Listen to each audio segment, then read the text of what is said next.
नमस्कार। हरियाणा के करनाल से इस वक्त हम आपको तस्वीरें दिखा रहे हैं, जहां पर आप देख सकते हैं कि किस तरीके से पीटीआई शिक्षक यहां पर जो है विरोध जताते हुए नजर आ रही हैं।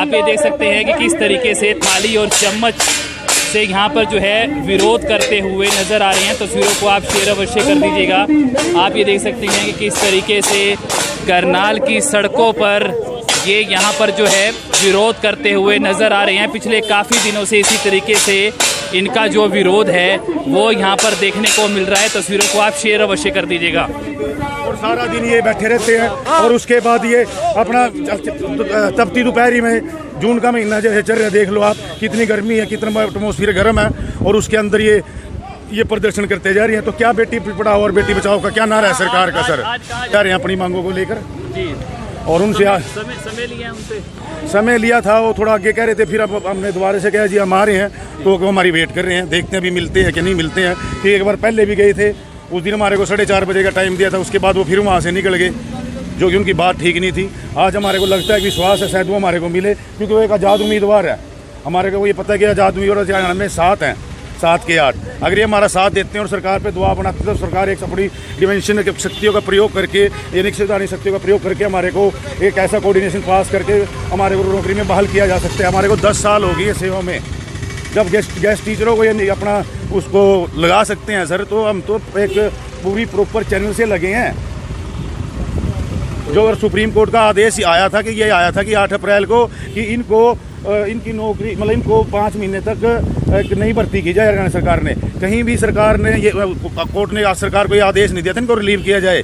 सरकार ने क्या किया, 26-27 मई को 2020 को हमारे को एक नोटिफिकेशन होती है, दोबारा भर्ती निकलती है, जिसमें हमारे को भी मौका दिया जाता है। और बाकी उस टाइम के 2006 में जो एडवर्टाइजमेंट हुई थी और 10 में जब हम लगे थे, उस टाइम जो साथी थे सिलेक्टेड अनसिलेक्टेड सभी को बोला था कि आप अब अभी सबको चांस दे रहे हैं। 2000 के करीब वो कैंडिडेट थे सर। वो बात हुई थी सर उनसे तो एक कभी तो कहती है वो हमारा वकील है, किस बात के वकील है सर? वो अभी तक हमारी एक भी बात रख नहीं सके सरकार के सामने।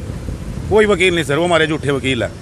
हमें नहीं विश्वास उन पे कुछ भी। क्या कारण क्या रहा? कारण पता नहीं, कहते हैं कि 11 सदस्यीय कमेटी बना लीजिए, ये लीजिए। उस दिन हम जब सीएम साहब जनता का दरबार लगाया था ऑडिटोरियम में, हम तो उनके पास जाके शांतिपूर्वक अपनी बात ही रखनी थी, और उन कितनी देर में वो खुद आ जाते हैं संजय भाटिया जी, और बात सारा ड्रामा को कैसे कमाया ये सब लोग आप भी जानते हैं।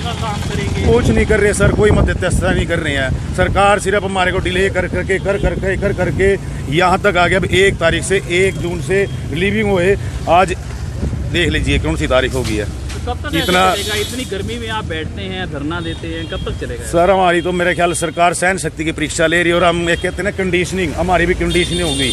हमने भी अब AC कूलर की हवा छोड़ के हमने भी अब ना ऐसे ही घर भी जाते हैं, अब तो हमने उसमें भी रहने ऐसे की आदत पड़ गई है। सरकार चाहती है कि देखते हैं हमारे को कभी कब तक हमारा सब्र का बांध ना टूटे, मतलब हम ये देखते हैं। और सरकार सोचते हैं कि इनका सब्र का बांध टूटे। शायद अब तो कशमकश हो रही है कि किसकी जीत होगी, और निश्चित ही हमारे साथियों की जीत होगी, ये मुझे पूरा विश्वास है। अगला कदम क्या रहेगा? अगला कदम सर, जैसे ही हमारी स्टेट बॉडी आगे कोई एक रणनीति तैयार करी, एक महारैली का जैसे विचार हो रहा है, वो कब करेंगे, वो जैसी स्टेट बॉडी तैयार करती है, वो आप लोगों के सामने मीडिया के माध्यम से बता दिया जाएगा सभी को। सर शिक्षा मंत्री का आपने पुतला फूंका, कहीं ना कहीं सरकार के जितने भी नुमाइंदे हैं उनसे आपकी बात नहीं चलती है। क्या लगता है आपको जो सरकार है वो जानबूझकर बात नहीं सुन रही, या पल्ला झाड़ देती है कि आपका जो मामला है वो कोर्ट में है? हाँ सर, यही कह रहे हैं, पल्ला झाड़ रहे हैं, कहते जी आपका मामला सुप्रीम कोर्ट में है और सुप्रीम कोर्ट देखेगी।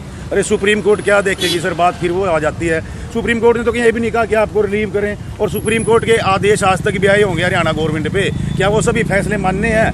क्या हमारा जो PTIO का ग्रेड था वो सुप्रीम कोर्ट ने 4600 किया था, जब हमारे को 4200 बोला था, क्या आज तक वो लागू कर दिया है? वो फिर दोबारा से हाई कोर्ट में चला गया।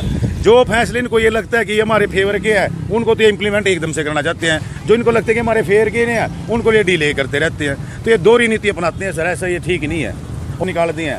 उसका कारण नहीं सर, बिल्कुल। एक तो सबसे पहले तो हम राजनीति का ही शिकार हुए हैं। लॉकडाउन तो एक बहाना है, कोरोना तो एक बहाना है। अब कोरोना का बहाना कहेगा कि कर्मचारियों को बाहर निकाल दे जी, इतने लाख करोड़ों रुपए बचेंगे हमारे को। अरे करोड़ों रुपए बचेंगे, हमारे परिवार का पेट कौन भरेगा? एक तरफ तो हमारे माननीय प्रधानमंत्री नरेंद्र मोदी जी ये कहते हैं कि प्राइवेट सेक्टर वालों की नौकरी बरकरार रहनी चाहिए, और एक तरफ आप 10 साल की जो सेवाएं साथी दे रहे हैं उनको आप बाहर का रास्ता दे रहे हैं, दिखा रहे हैं। तो ये कथनी और करनी में फ़र्क क्यों? हमारे देश के जो मुख्य हैं, मुख्य तो हमारे माननीय प्रधानमंत्री नरेंद्र मोदी जी हैं। या सीएम साहब अपने जो माननीय मनोहर लाल खट्टर जी उनसे भी ऊपर हो गए प्रधानमंत्री जी से, उनकी नीतियों से उनकी नीतियों का स्वागत क्यों नहीं करते? ये क्या सिस्टम हो रहा है हरियाणा में? हमारा जो समझ से बाहर है। शायद मुझे तो ये लग रहा है कि राजनीति से प्रेरित कार्य हो रहा है इसमें। लॉकडाउन कोरोना सब बहाना ले रहे हैं ये तो।